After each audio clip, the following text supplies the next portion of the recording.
ظاهر جذاب و دیدنی این ژله رو نخور. انقدر آسونه که بعد دیدن ویدیو درستش میکنی.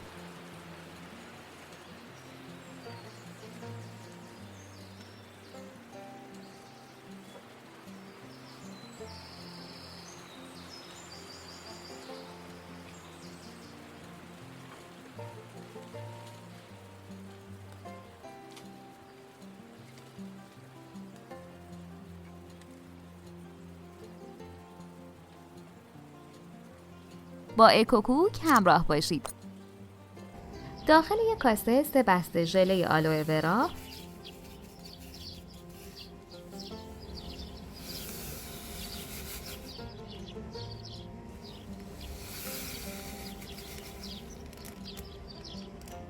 و 3 لیوان آب جوش بریزید.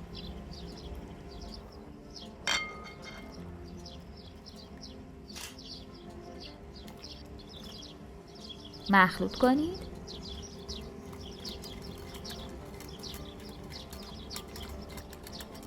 بذارید کنار تا کاملا سرد بشه. 1 عدد خامه صبحانه،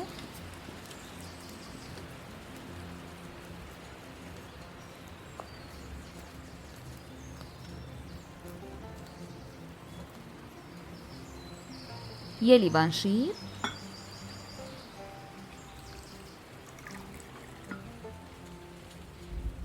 با هم مخلوط کنید.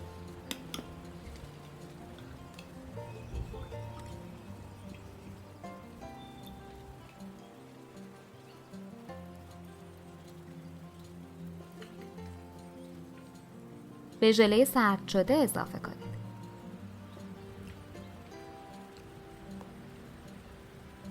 هم بزنید تا یک دست بشه.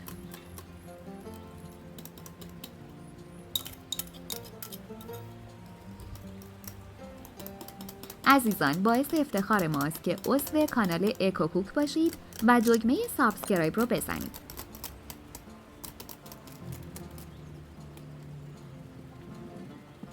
نصفش رو داخل یه ظرف بریزید.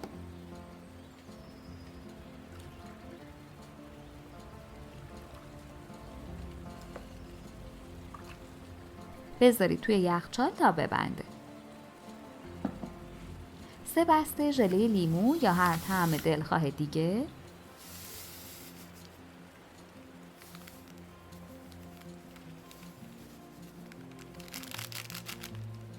و 4 لیوان آب جوش.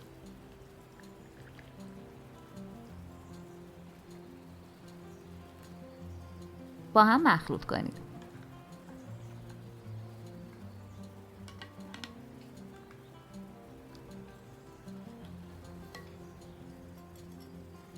وقتی حل شد 1 لیوان آب سرد اضافه کنید.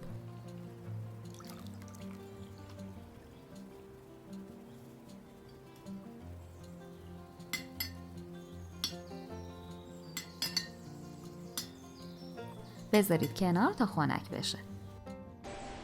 ژله شیری رو از داخل ظرف در بیارید.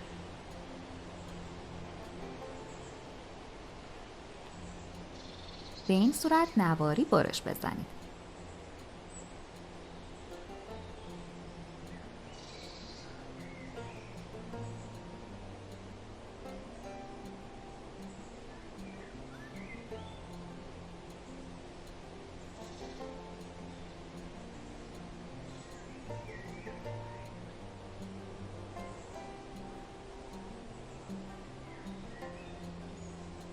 کف ظرف چرب شده نوارها رو بچینید.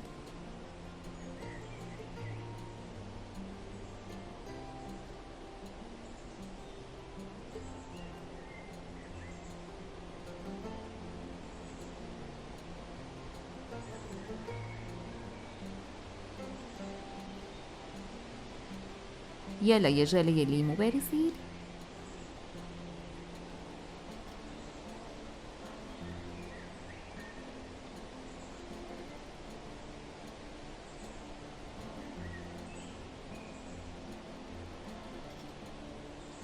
بذارید یخچال نیم بند بشه. دوباره ژله نواری. فقط حواستون باشه هر لایه‌ای که میریزید لایه قبلی باید چسبندگی داشته باشه تا لایه‌ها جدا نشن. ژله لیمو بریزید طوری که 1/3 از ژله لیمو باقی بمونه.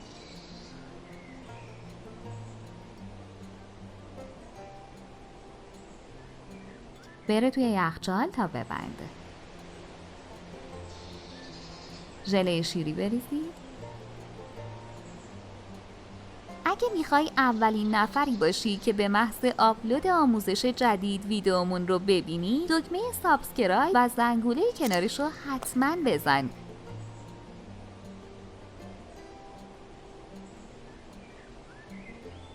بذارید نیم بند بشه. لایه آخر بقیه ژله لیمو رو بریزید.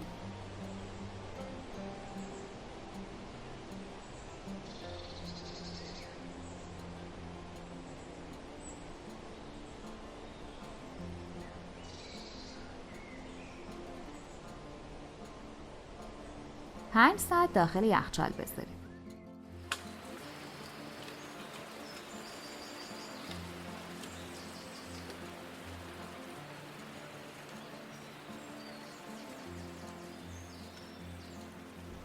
کف ظرفی که میخواین ژله رو توش برگردونید و کمی خیس کنید تا به راحتی جابجا بشه. میتونید قالب رو چند ثانیه‌ای داخل آب جوش بذارید.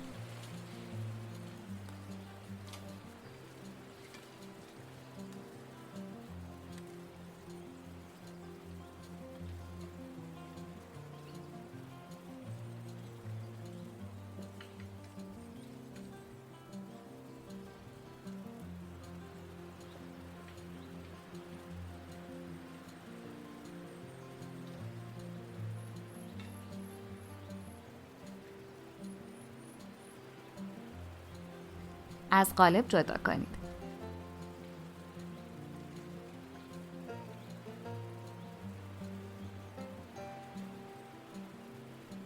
برش بزنید.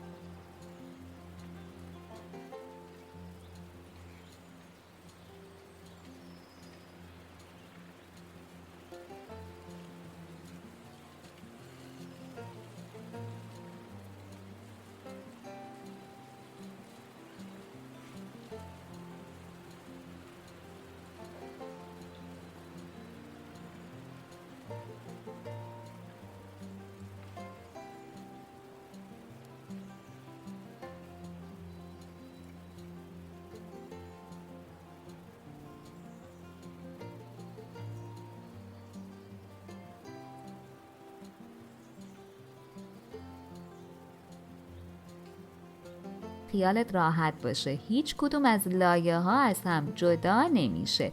طعم و بافتش دل آدمو میبره. نوشه جان. اگه این آموزش رو دوست داشتید پس قطعاً دیدن این ویدیو برای دوستانتون هم جالبه. حتما براشون بفرست تا اونا هم استفاده کنن. و در آخر یادتون باشه که سابسکرایب شما عزیزان باعث میشه تا بتونیم ویدیوهای بهتر و با کیفیت تری تهیه کنیم.